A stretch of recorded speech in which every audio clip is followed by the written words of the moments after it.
This video is going to focus on capos, the different types and the uses of them, and one lick. I'm going to show you one lick, so if you can stay with me just long enough for that, we'll get right into this thing right away. Hold on. Capos. What kind, you ask? All kinds. There's probably capos there that a lot of you younger guys have never seen before. This is just like an elastic. Those are very old, very, very old. This one is very old.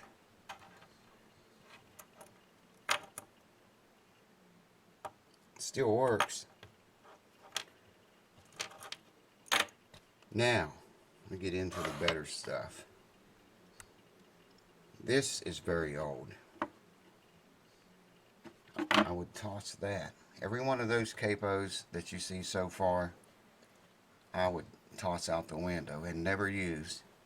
And I wouldn't recommend you use them. I'll tell you why in a minute. This capo, I see a lot of people using those. I think they're made by Kaiser. I don't remember, but anyway, it's spring loaded. It's got a spring in the back of it. It's pretty well padded.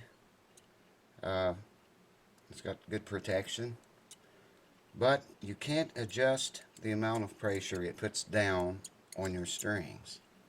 There's no adjustment there. The spring does all the work, so I would put that in that pile. Which brings us to these two. And I'm going to demonstrate some of this stuff, and I'm going to explain why. So hang in there. Both of these are adjustable. Both of them are page. This is a page click capo. It has a button here. You can immediately release it, take it off very fast. It's called a page click if you're interested in it. And this is just a page capo. That's all I can tell you. It's actually my favorite one. The one I have, well, two of about all these newer ones. These two, anyway. But anyways, I like that one best of all. I use it mostly. But you see, both of these, you can adjust how much tension is put on your strings. Now, hang on. I'm going to reset the camera and put it back on the tripod and explain some things to you. Now, as I already told you, this capo I would toss. I wouldn't buy one of those. I wouldn't recommend one, simply because you cannot adjust the spring tension on it.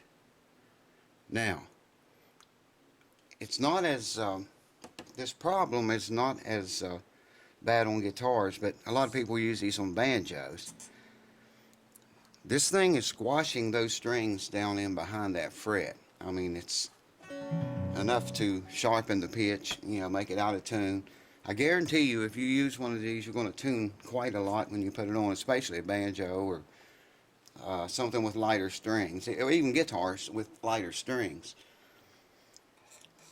Of course, you want to get it up as close to the fret as you possibly can. Even right over top of the fret is a good place. That avoids some of that over pressure, you know, knocking it out of tune stuff. But with a capo like that, you just cannot adjust it. So, you know, and I've seen people, hang on a minute. I have seen folks clip them to the top of their guitar when they're not using them like that. You know, that's, you're killing the sound. You're really muting your guitar doing that. And I know that sounds funny, but you see a lot of guitar players with their capo up here above the nut when they're not using it. Well, you know, let me give you some advice there too. Have fresh strings on, good strings. Play your guitar a while with your capo up above the nut, not in use. And with those good strings on, take that capo off and just listen to the sound of your guitar, how much better it gets. The tones are much deeper. I mean, you know, it wasn't designed to have this hanging up here or a capo behind the nut up here resting. All of this has to vibrate properly to get the most out of the guitar. It's to its full potential.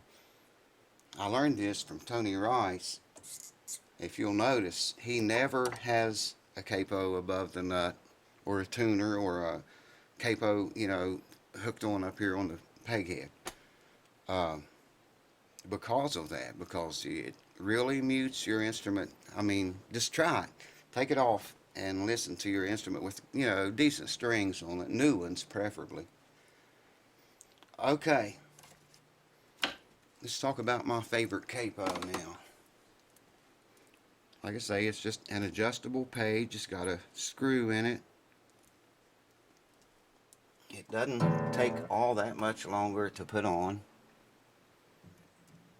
than the squeeze-on kind, you know what I mean? And I can adjust how much tension goes down on those strings with that screw. So I'm not squashing the strings down behind the fret, sharpening them and making the guitar go out of tune and having to retune every time I put a capo on, which is exactly what happens when you use that. I don't care if it's a banjo or a guitar or what, if the strings are light enough and this spring overpowers, then you're going to have to tune a lot when you put that on. So I would recommend any capo with a screw in it, or that you can adjust the amount of tension down on the spring, on the strings. Another bit of advice I might offer you is, I already mentioned this, but put that capo right over the fret if you can. Right over top the fret. I mean, you know, not just up close to it, but you can see there, it's just right on it practically. And that'll give you your best intonation, and everything will be, you know, it won't be squashed down in there and causing you to have to retune so much. These other capos, the page click, yeah, let me back this off. They are dandy capos. I just like the one that's on the guitar now better because, I don't know, I just like it better. It seems to have more protection here. This thing is softer. I don't know, I just like it better. It's smaller too. I hope that helps you with capos and gives you some direction of maybe how to use them and how not to use them, and which ones to purchase and which ones not to. So hope that helps. Hold on.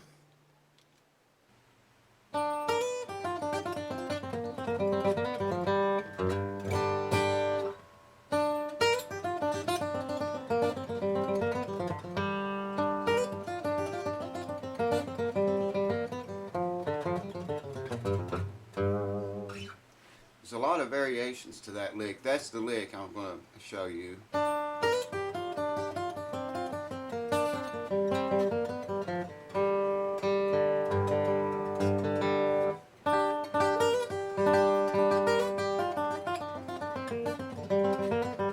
So I'll get the camera honed in here on the left hand, and I'll show you that.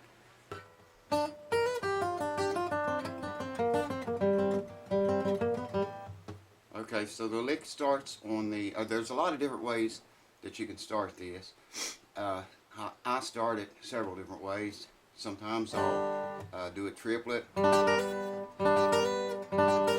just playing 3, 2, and 1. And I've got 1 and 2 barred at the 3rd fret. I'm sliding with my pinky on the 1st string from the 6th to 7th fret.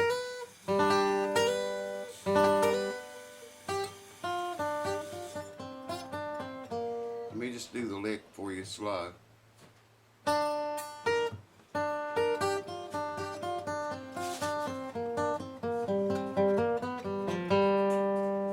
Slower.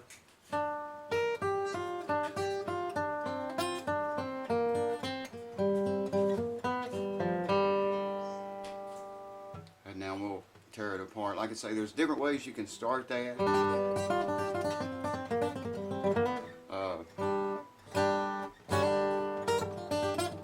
go right into it.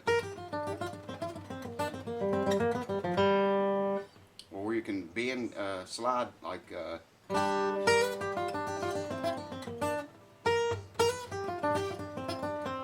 depending on how you want to start it, the lick goes. It starts, I guess it actually starts on the first string of the 6th fret. And you're coming back here to the 3rd fret. Same thing with the 2nd string, 6th fret, and then 3rd fret. So I just bar these two on the 3rd fret. The next part is the 1st string, 2nd string, 2nd string.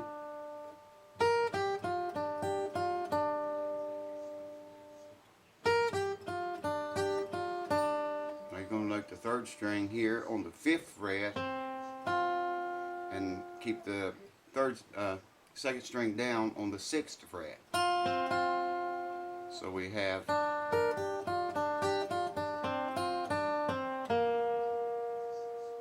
do that slower if I can.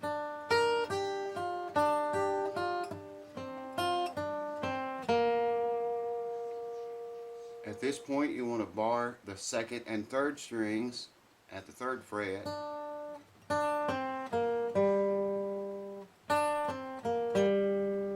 And that's just, you actually bar these two, the 3rd and 4th on the 5th fret. So let me just break that up a little bit better.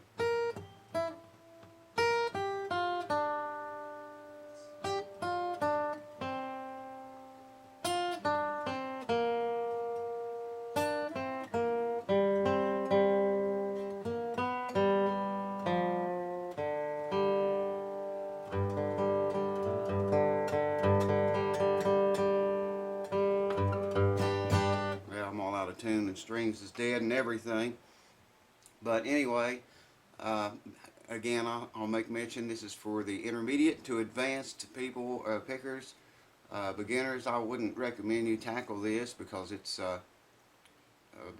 advanced. So there's you some information on capos or capes, depending on where you live, I guess. Hopefully some info that will help you to choose the right capo and know the ones to stay away from. I hope that helps, and I hope someone can use the lick in something. So anyways, thank you guys again for watching. Thanks to all the new subscribers, man. You really are catching up. We do appreciate it very much. I'd like to also ask you to click the ads, please, because I've got set up with Google. I get paid for every click. You know, it's only a few cents, but multiply it by a few hundred or a few thousand and it's pretty sweet. So you know, it may be something you even want to like or have an interest in. So yeah, click the ads, man. Click them. And I thank you for that. Thanks again for watching. Thanks to all the new subscribers and to the old ones. I really appreciate you guys a bunch. Thanks. Cheers.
One thing I forgot to mention, I have several folks been asking for a lesson on Big Mon.